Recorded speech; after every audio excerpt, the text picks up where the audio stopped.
So having talked way too much about Fire Emblem Engage in the recent weeks, right?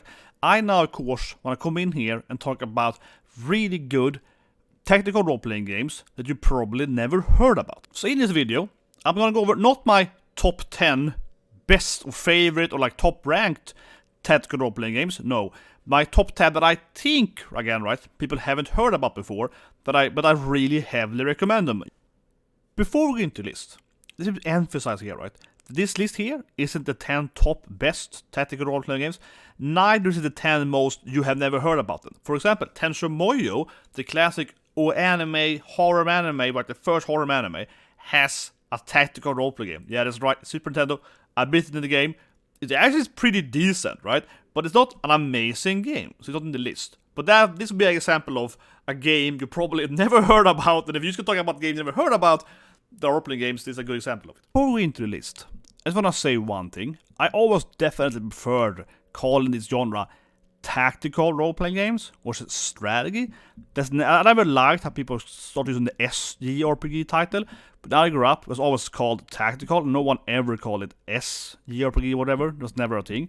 I think it's one reason why, simply, right, is because, of course, Fire Emblem Tactics and Tactics Ogre were massive hits, right?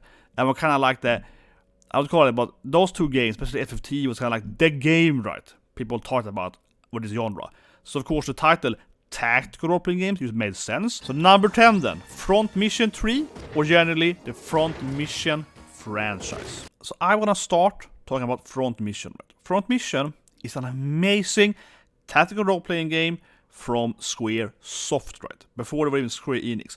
And Front Mission 1 is basically more or less the first of this isometric chessboard tactical game, right? Not the flat one like Fire Emblem. Fire Emblem is more as the first, flat chessboard, right? But Front Mission is the first this where we have different heights and so on.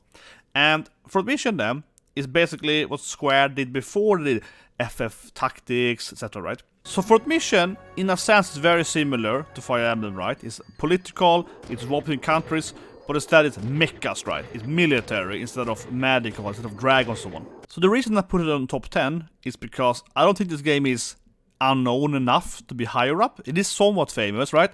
In the right circles. But Square basically stopped making this game years ago.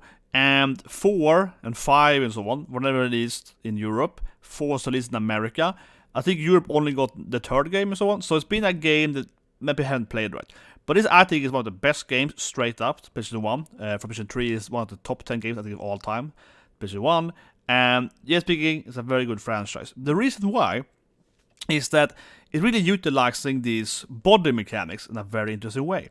So what I explain here is that while the gameplay, right, is typical chessboard, tactical role-playing game, you have characters, they have the mechas, or the advancers called the game.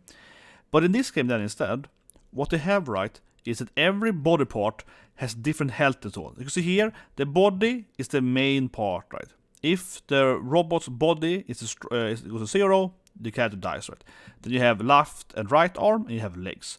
And this is the difference in the game and so on. But basically, this game mechanic is the huge part that makes it a very interesting strategical game. One game it's similar to is Vagrant Story. We can also hit different body parts and so on. And just like in Vagrant Story and Resident Evil and so on, Front Mission, right, has that if you hit them on the legs, they get slower and they can't walk into the legs. Hit them in the arm, they get weaker and so on. So while games like Vagrant Story also has this body parting, Front Mission again though is the game, I would say, utilizing this mechanical body part the best way. The reason why is because every weapon has a different body part that attacks, or different ranges, or different RNG and so on. So for example, the shotgun hits every body part on the enemy, where the sniper rifle only hits one body part. So if you have an enemy with like 10 health left on the body, right, the sniper rifle is really bad against the enemy because it randomizes with hits. You can have some skills that aims better, but usually it randomizes, right? Where a shotgun has a distribution like 20 damage to everything. The flamethrower hits several body parts, but it's random. Same thing with the machine gun and so on. So you have different abilities that are good against different body parts. So for example, you can destroy a robot's legs. Now they can't move. So if you destroy the legs of a melee enemy, right? Now he can't hit anyone anymore. If you destroy the weapon of an enemy, etc. There's a lot of different strategies there. You can also eject the opponent, have a pilot body part in the later games, etc. Right? So it's a lot of good stuff there. And I think that was a game really shines, right? How you spec your mechanical stuff, and of course also then, you can also build your own robots, right? So every robot has different body parts, different health, different weight and so on. This was not unique for front mission. You have it in also other mechanical games, right? Robot games.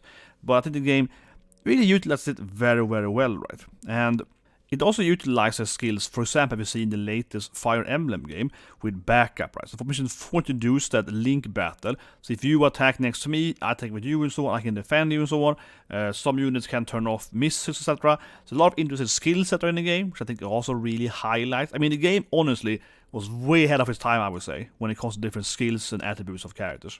But lastly, the reason I put on the list is because the storyline is amazing.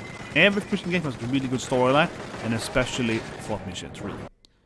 So now I don't want to spoil it, right? So it's a very, very basic premise here. But if Mission 3, you actually can play either the Chinese side or the American side in this conflict in the game. And if you then play, for example, on the Chinese side, Liu is your rifle guy, he's going to go early in the game. Where if you play on the American side, he's one of our recurring bosses in the game. So basically, it's kind of similar to, you know, like Fire Emblem Three Houses or whatever, right? You can play either the good side or the bad side or whatever. But it's very interesting that more or less most of the boss enemies, right, on one side, or then the playable character on the other side. And of course the storyline kind of miss up or whatever. But it's very interesting and it's a high replayability. In the fourth game instead, you're playing two different sides on the same time. So it only has one play, right? But you kind of go back and forth instead. And of course all the games are very grey, right? It's very, very grey. It's like everyone is kind of evil or everyone's kind of good. All the governments are kind of evil, you know what I mean? So it is a very, very political heavy game. And but it's very, very interesting. I don't want to spoil it, right? But all of the games have a very good storyline as well. Dark Elf. Number 9. A very strange game. If this list was just the weirdest game ever, this probably be number 1. But this is a very good game that I feel very few people have played, and it's just strange. Okay, it's very, very strange. In this game, you're playing as the hero, and at the same time, you're also playing as the Demon Lord. And you are then playing two different sides, right? Again, I don't want to spoil too much in this game, so I'm going to keep you saying the storyline very briefly. It's typically the trophy thing, right? Where you fall asleep, you can Demon Lord, kind of like the Sentry and the Void in Marvel or whatever, right? You have two different sides of the coin, you know, one is good, one evil.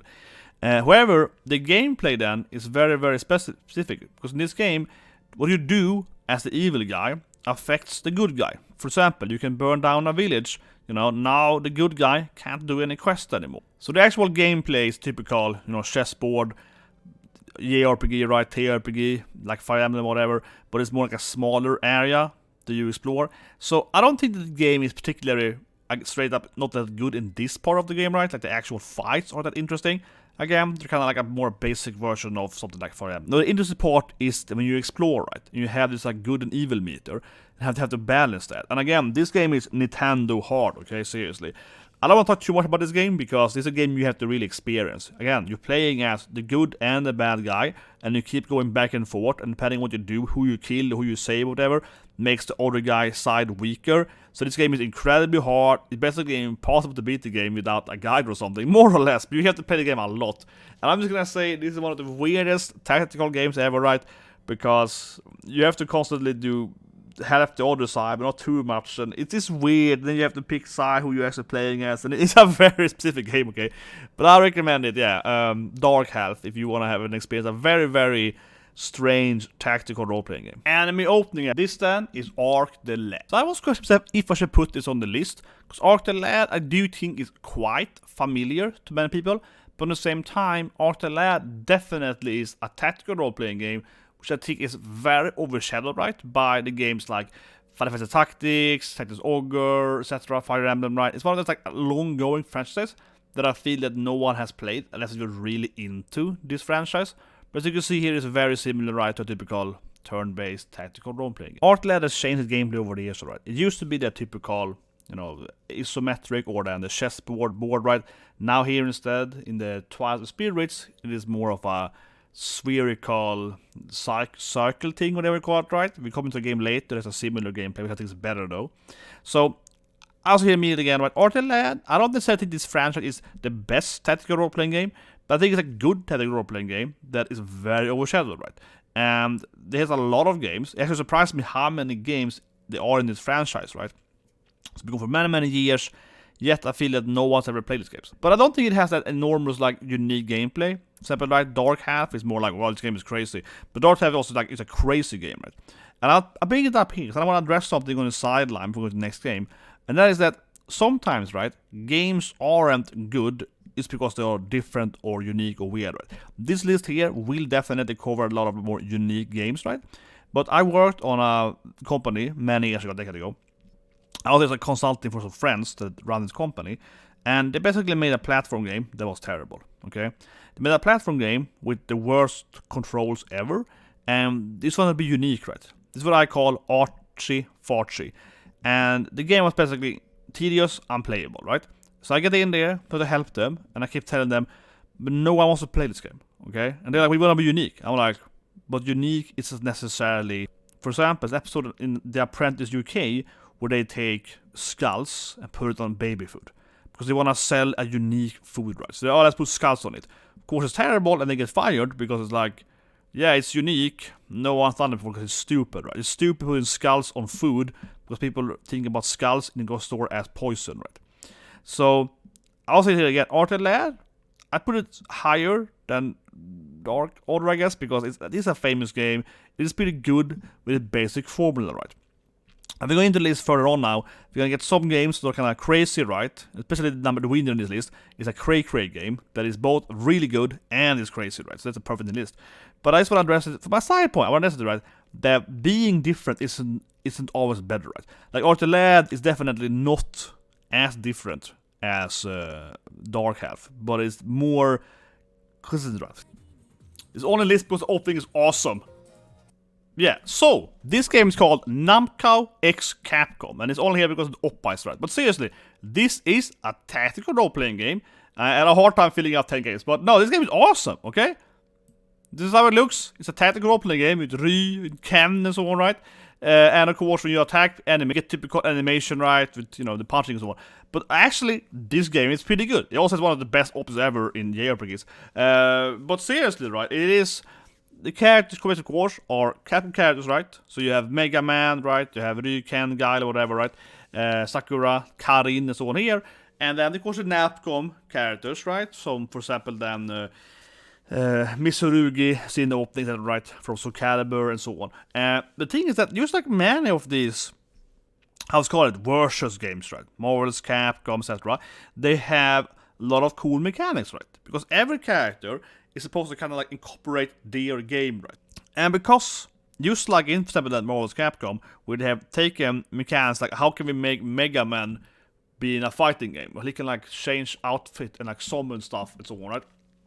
This game is then utilizing all the weird characters, right, from both Namco and Capcom to create really interesting, let's call it that, classes or whatever. But basically, a lot of the characters are quite unique, right? A lot of the characters are quite unique in this game.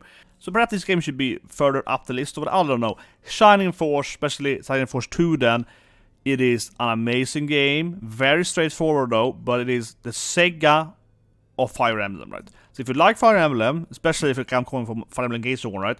If you like the classic Fire Emblem games, you should check out Shining Force, right? Shining Force is straight up is Sega Genesis answer to Fire Emblem, right? So as you can see here, of course it's very similar to Fire Emblem. I mean, honestly, this could be a called Fire Emblem, right? You have different terrain effects, it's turn-based, it's tactical, you have stand this thing, different classes. It's very, very linear, right? You get a new character, they have their class, you can't even respec characters, they only have, I'm a thief, I turn into a ninja, you don't even have options. And then, of course, when you fight them, you go this. So, I mean, it really is Sega's answer to Fire Emblem. But it is a really good game. Shining Force 1 and 2, there's some other games like that as well. Especially the first two games to Sega are very good. Like, they're good games. This, of course, is one of my all-time favorite games of existence, right? This is in my top 10. It is Suikoden. I will leave a link below for my reaction to this opening, but I think it's one of the greatest openings of all time. I see it as the best opening, more or less, of any video game, right? So Suikoden Core is very famous, and it's very, very iconic, right? So we are here to talk about the spin-off. I'm talking about Suikoden Tactics. So as I mentioned, right, Suikoden is one of the best games ever. I really love Suikoden. But I don't think almost no one has played this game. This is the spin-off then, Tactics, right? And of course, Suikoden is very famous for having his own tactical fights during part of the main story, right? which are very similar to Fire Emblem. And one reason why Suikoden 1 to 5 is so good is because they do have this like the normal JRPG 6-party fights, these strategy fights, and then also has these duels, right? But Tactics then, which is a spin-off, right, is purely the tactical moments. And one thing that Suikoden games are very famous for, and I some people know Suikoden is here. Suikoden is based on this one of the 4 great works of child literature, Water Margin. Water Margin is about collecting all the heroes, right, to fight the evil emperor, basically. And Water Margin, against Suikoden, right, is very, very famous, and a lot of animes and mangas or whatever are based on this story, right, and movies and so on. Especially a lot of, you know, kind of kung fu movies are based on the Suikoden story. Similar to, for example, Journey to the West is Dragon Ball, right? So anyway, Suikoden games then, right, have 108 playable characters. A lot of characters to play, right? And that's one reason why, for example, Suikoden 4 wasn't very popular, because it reduced the number of playable characters to 4 instead of 6 in the party, because using all the combinations, right? They also had sailing constantly.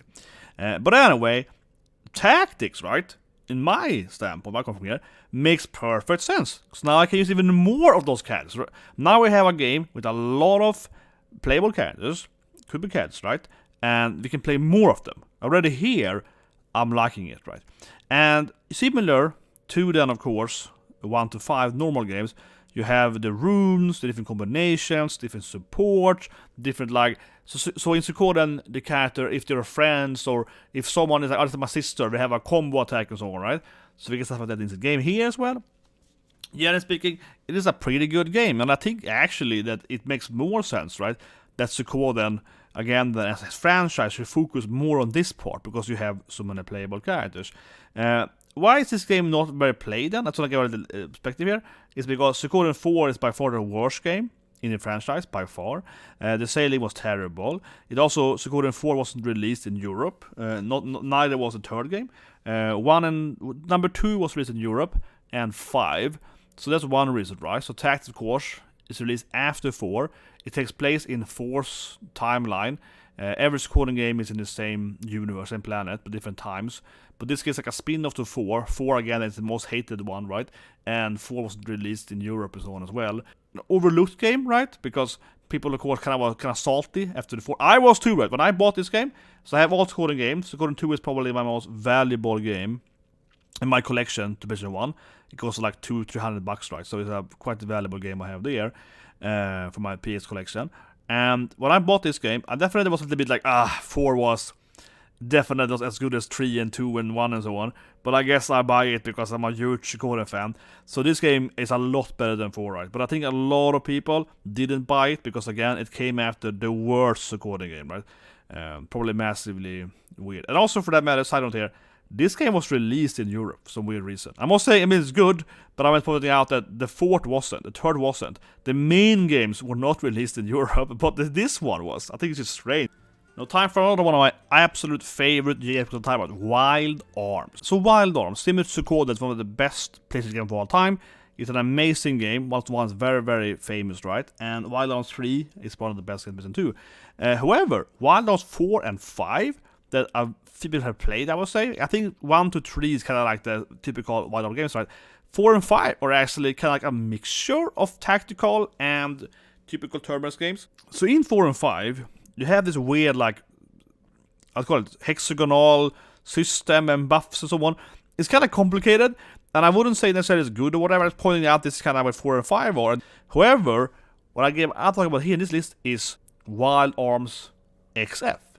So that's right, Wild Arms also has a spin-off that is straight up tactical. That's right. I think almost no one has played this game. I'm sorry, but I was laughing because I think almost no one has played this game, right? So of course I love these games, right? I play all the Wild Arms games. I love the opening and so on, right? And then they have this spin-off, right? Wild Arms XF. Now they use but straight, right? Tactical. Yeah, it's hexagonal tactical. That alone actually is kind of weird. I actually worked on hexagonal tactical game. One of the games I worked on 5 years ago was hexagonal, right? So it's different, right? You have different blooms instead, different spheres and so on. And the game, of course, is turn-based. You have to the right, you have typical, speed meter, right? Like who's next turn and so on. And of course, it also has the typical wild arm things. With so in wild arms, you can like mechanical your weapons, that right? Different weights, different bullets and ammo. So it is a pretty good game. It has customization, it's different gameplay again. Used to it hexagonal, like I said, I worked on a hexagonal game. Just doing hexagonal turn-based makes it quite different. We can see the same thing with Civilization. I know it's not a Western game, sure, but whatever. In that game, right, moving to hexagonal means a different kind of how you put your units and the cities, right? For example, use the basic effect that a hexagonal area is adjacent, right? 6 different sides, so there are 4 different sides, means it's different, right? So this game actually is pretty good. It really is. And I think this game is probably better than Wild Arms 4 and 5. Is it better than 1, 2, 3? Maybe not, but like I mentioned earlier, I don't want to go in too much to the storyline of the games here. I put Forbidden in the beginning, right? Because it's a very, very good game, but also somewhat famous. Somewhat in slash famous, right? But, for example, the storyline in this game is okay, where in the first game it's one of the best storylines, I would say, right, for PlayStation. I really think it's a game that almost no one's ever played. When I mentioned it to people like, what, there is a side to this game that is pure tactical? Yeah. Because I talked to some friends, right, they played 4 and 5. And they were like, oh, hexagonal, what a weird game that was. I was like, yeah, have you played the tactical hexagonal? Like, what? So, this I do feel is probably higher up in the list. It's for, like, unusual game, definitely. Let's talk Phantom Brave. So now we're in the top of the list here. This is an amazing game that you should play. So Phantom Brave, first of all, is a really good storyline, okay?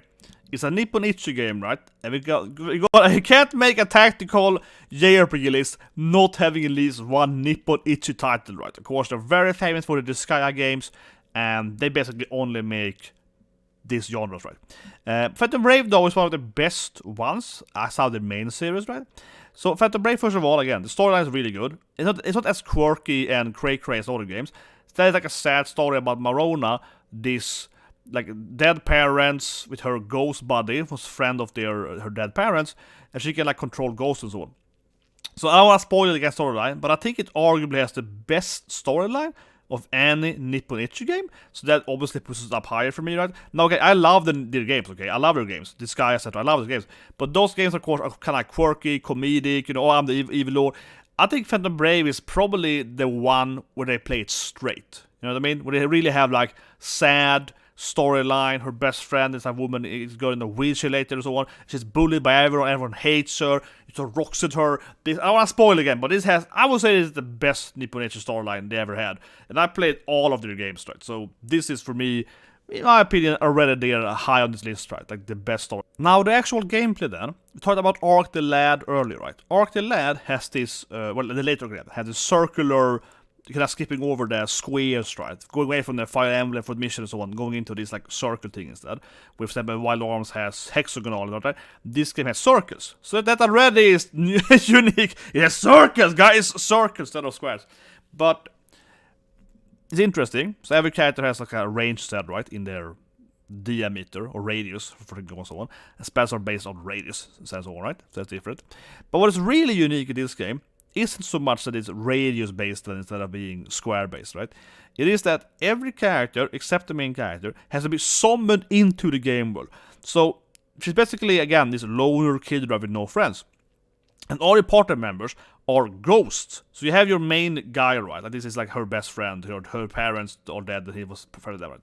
But the other character you have, like the different, whatever, swordman, tank, you know, the healer girl, whatever, right? The typical class characters, they're all dead people that you recruit. And then you have to fuse them into different stuff in the game world. So you can pick up like a tree or a sword or something, and like, oh, I want to like summon this sword guy into a sword. You also get extra bonus there, right?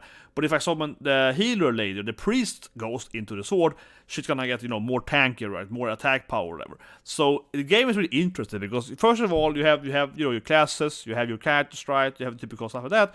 And then every map is like, oh, on this map it's a lot of trees. When I can summon 5 guys into trees, that can be a rock, that ghost can be this thing and so on. So you can see here, right? You can like either, so as you can see here, you can either summon someone into the blossoming tree, the other tree, and so the map is very interesting, right? The map is very important. We want to summon someone in. And when you do this thing, they can like connect to what they are spirits from, what they summon from, and so on. So the game is quite complex, right? And think about it, I suppose, in maybe, I don't know, Hearthstone Battlegrounds, so similar to that, auto chess or whatever, this kind of games, right? Where you have your deck, or you have your pair, or whatever, and depending on what you're facing, it's different, right? So if you have your, let's say, these are my 10 main party members, healer girl, you know, ghost guy with like sword, and this guy with a katana, whatever you put, these are my classes. But depending on what map you're on, oh, this map has a lot of beach stuff, it's a lot of water, oh, I got the shelf and this thing, so on. They get different attributes, right? So it kind of adds on to your deck, basically, right? Like your army changes and so on. Furthermore, you can also bring in stuff with Marona. She can enter with like a sword and throw it on the ground and then summon your friend into the sword and so on. So it's a lot of that stuff too. Then of course has less items though, right? So you have to prepare for that as well. So this game has, I think, a really interesting gameplay, right? Really interesting gameplay. The best storyline probably of all the Nippon Ichi games. Heavily recommend it. It further also, of course, has the typical, if you ever played the games, it also has a very typical grindy thing, right? That all Nippon Ichi game has. So you can go into objects and level them up and so on, right? So in Disgaea then, which is the most famous game for Nippon Ichi, you can of course level up any weapon, right? You can go into a sword, it is called item world. So that's of course in this game as well. It's slightly different this game. It's more like, you know, oh, I'm gonna power up this summoning into ghost item. But it's basically the same thing, right? You can empty that, and it gets really hard, and then if you can it's basically the same thing as item world, right? You go into some item, like into the sword, and if you can pass 10, 20, 30 floors, it gets leveled up and so on. So very similar to the Disgaea, where you grind into an item world and get better items and so on. But again, all their games are very, I mean, I'm a huge fan of their games, right? They're very, very grindy, very technical based, and I think this game is very interesting. It's a very interesting mechanic with the ghost spirit, what to summon them into, how to, like, again, level up the item you summon them into, and also leveling up the characters, so the combination of that, different classes, different abilities, different attributes, how you summon them into. They get different elemental buffs or weaknesses depending on what item or what environment you create them in, kind of like a Geomancer, right? So it's a lot of depth to this game, a lot of depth to it. Plus then, arguably the best storyline from the company. Number 2, Bahamut Lagoon. Imagine that you never heard about Final Fantasy. This is this game. This game is incredibly good. It's incredibly unplayed. It is easily, I think, one or number 2 here is the top on this list of tactical roleplay games that no one's ever played, basically, right? So, Bahamut Lagoon is a course that made by Squaresoft, right? Released in the golden era of Super Nintendo, and it's very similar, graphically wise, and even story-wise, better, right?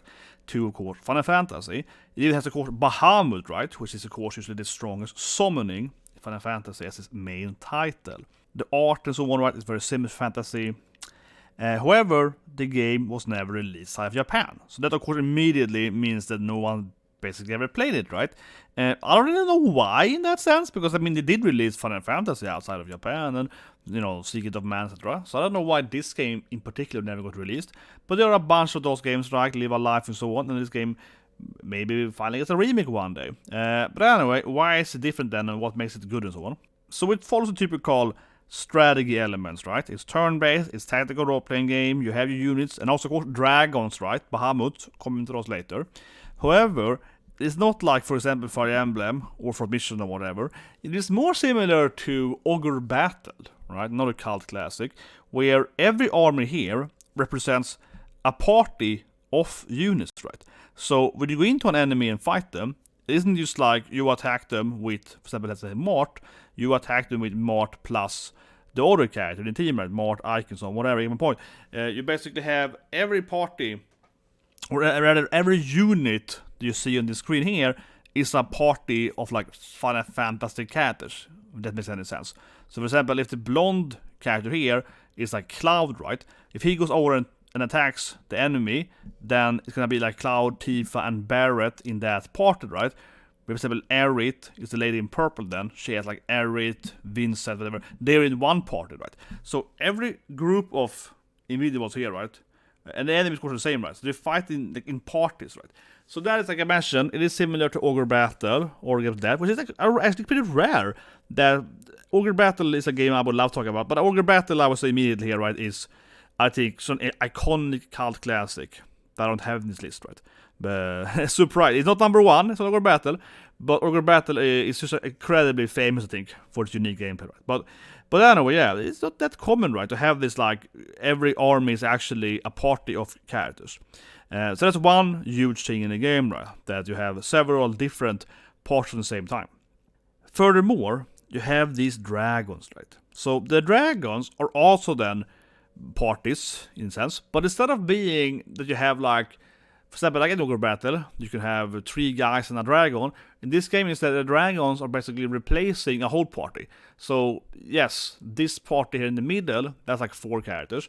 And the dragon, that's just a dragon. So the dragons are very powerful, right? They can fight an enemy party by themselves. The enemies also has this stuff going on. So that game, interesting immediately, right? So you have a mixture of either you have human party members or you have the dragons. And this game is hard, okay? This game is hard because one thing the game also does, of course, very early for its time, is that the dragons have different forms, of course. So the dragons are like, it's like 30 different dragons, right? So you have 3 main dragons, and you can feed them items, and that's important to get. And you feed them different items, different swords or whatever, right? And this will transform the dragons. So one thing I remember as a kid playing this game is that you will just save, and you will throw all the items to dragons, and it happens, right? But basically, it's a very complicated, like, feeding system to make the dragon get stronger, and they get different shapes, and they're faster and they're slower, or they're bigger, and they have new abilities. So you get, so basically, right, you got the classic, like, Final Fantasy, you know, like a dozen playable characters, or more rather than that, right? With different abilities, healing, magic, and so on. They're having, you know, their own, like, party fighting stuff. And at the same time, you have these dragons that are also playing, like, their own game. Yeah, the dragons are very unique. They have their own game theme. They have this, like, crafting and breeding, basically, right? That kind of stuff going on over there. And then they fight at the same time in this game. So it is a very complicated game. It is very complicated. And I played it as a kid on, like, you know, half Japanese, half translated. And it is a very, very hard game. But it's very, very interesting. It's very unique. And on top of that, right, it has a very classic, kind of, you know, old school, well-written, Squaresoft, you know, top of their game, kind of like, you know, old Super Nintendo, early PlayStation storyline, right? Like, it really feels like basically the long-lost spin-off to Final Fantasy, something like that. It's very, very similar to Final Fantasy, right? Very similar with, of course, Bahamut, the graphics, the design of the characters and so on, but almost no one's ever played it in Japan. It's a very interesting game, but I think that it is one of the best hidden gems fallen off games ever, right? So I would definitely recommend playing Bahamut Lagoon. Now then, number 1, Soul Nomad and the World Eaters. Easily my number 1 on this list, right? As I said earlier, I kind of didn't really care about, you know, top, that the 10 to the, you know, first mission, whatever, the order in the beginning, like, who cares?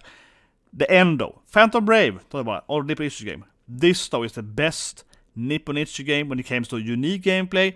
Not the best storyline, that's not Phantom Brave, right? But unique gameplay. Strange tactical role-playing game is this game. Soul Nomad and the World Eaters. So in this game, you have party members fighting, right? They have different positioning, different stance, different abilities, and so on. However, it is played out, as the game I just mentioned, right? Ogre Battle. It is basically impossible for me to ever talk about tactical role-playing games and never bring out Ogre Battle, right? Like my favorite of these ones too, of course. Super Nintendo. Ogre is like the best game ever made, basically, right? So Ogre Battle is very unique. It's very, very fresh in the game, 93 or so. That you have these party members, right, in fighting. I guess it's similar to Bahamut Lagoon, I guess. I know. Happen to be this, but basically, right, every army in the game is actually a bunch of different characters, right? And they fight on different lanes, so the build depending where you're standing in the game. And in the game stage, then you fight with different smaller armies. So the world map, or the stage map is this, right? You move into each other, then you fight automatically following your advices. So Ogre Battle is a super cult classic guide. I don't have it in the list because it's very, very famous. However then, Soul Nomad basically works exactly the same like this, right? Just that it is, of course, much more modern and much more complicated. So Soul Nomad then works the same, right? The characters are moving around in this like stage or world, not really world map, it's more like, you know, terrain map, right? You go to the city, you're fighting the force, right, and the character moving around. So what you're seeing here is the main character, right? But he's actually representing several units, then, just like in Ogre Battle. And I say that again, I am always been surprised how so few games has incorporated the Ogre Battle system. So Ogre Battle was the first one, right, to have this like party fighting thing, right? And then we haven't barely ever seen it since then, except in this game. And I guess it's kind of similar to some mobile idle games, I suppose. Right? But yeah, I'm surprised that more JRPGs hasn't used the system. However, I digress. However, then, this game is much better than Ogre Battle when it comes to gameplay. Right? So in Ogre Battle, you had 2 rows, front and back. This game had 3 rows. And because it's a Nippon Ichi game, they're also having different party rooms. So a room is basically the party, right? So they're standing inside a room. And here is where the game really shines even more so. So first of all, right, you can combine different characters. You can have 9 named, heroic characters in one part of the main character. Or you can have, for example, use 9 random knights or healers or whatever, right? So the combination is very massive. You can have a good party, right, balanced party and so on. Or you can have just like 9 little girls with like bombs. And it's all throw kamikaze bombs and everything explodes, right? And of course, it's like in similar games like this, you have many parties. So basically you have 10 parties, right? You have 10 parties times 9, 90 characters, right? So it's a very complicated game with incredibly amount of combination and characters. Some parties can do, terrain abilities, right? So you can throw some stuff there, debuffs and so on, right? So it's a very complicated game, don't get me wrong here. So this is how the room looks, right? So you can place a new character into this room, and like I said, they have front or back or medium, whatever, right? But the makes it so interesting is that the room doesn't just have like 9 spots in the beginning. No, the rooms have maybe like 4 or 5. Then you can level up the rooms. If you play Disgaea, talked about Phantom Brave earlier, right? In this game instead, you go into and level up the rooms. Now the rooms will have more spots, right? To get to have 9 characters. The rooms can also have different abilities. And of course, again, the room is basically a party, right? So the party can have, let's say, I do more fire damage, or this party does double damage or twice damage, but it take double damage, right? Etc. So you have then, as I said, right, you might have 10 or more so different parties, right, or rooms then, more than that, probably 20 or whatever, right? And then you have, again then, 5 to 9 characters per room in different abilities, different mechanics, all right? Of course, many of them are gonna be the same, don't get me wrong. Many are gonna be like 3 healers, right? 3 warriors, whatever. But you have a point. You have many combinations, and depending on the room, they get different passes, right? Different abilities. Oh, this room is tankier, or this room has double XP or whatever, right? And you have to level up the rooms, and level up the characters. So the game is incredibly complicated, easily it is. And just like similar Nippon Ichi games, you can also like change the game rules to some extent. You can level up the game enemies by going to the kind of judge system, like in Disgaea and so on. So it is probably the most complicated game Nippon Ichi has ever done, but that's why I bring it up as number 1, right? Because it is a very unique gameplay. It basically is the, in my opinion, somewhat of the spiritual followers, that's right, to Ogre Battle. There's almost none other Japanese or Western game that has this like party system where you have, like as I said, 10 or so more parties, right? Different parties with 5 to 9 characters per party fighting similar enemies, right? And it's a very unique gameplay. It is straight up, I am confused or surprised whatever that not more game companies has used this system. Because the actual essential thing in this game is quite simple, right? Yes, you have 10 different parties and you send them to 10 different places, or you go around and fight and so on, right? The enemies. That is pretty straightforward, and then the enemies and the party members you have just automatically fight, right? And think about it, stuff like out chess and so on is very popular today, right? This is kind of like the like I said, these games, Ogre Battle and Nomad, are kind of like the of these auto chess fights, right? So we have seen the Western market producing this game. The Japanese hasn't really done that, except of mobile games. But I digress. My point is that it has that going for it, and that is simple. But then what is making it incredibly complicated, of course, is the preset, right? How you plan your characters out, how you make your parties. If you're into, tweaking and gadgeting and grinding and leveling up and so on. As you can see, I think this video here is mostly, to some extent, I admit it, more so about the gameplay, right? The gameplay mechanics, not so much the storyline.